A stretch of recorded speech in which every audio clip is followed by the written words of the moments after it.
How to fix a locked Snapchat account. Hey everyone, welcome to our channel. In this video, we're going to be learning how we can fix a locked Snapchat account. So without any further ado and without any delay, let us get started with today's video.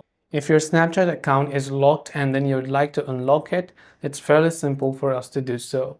What we have to do is go ahead and then first of all, go to our browser and type in unlock Snapchat account. Then there you can see a link from accounts.snapchat.com that says unlock your account, so tap on it.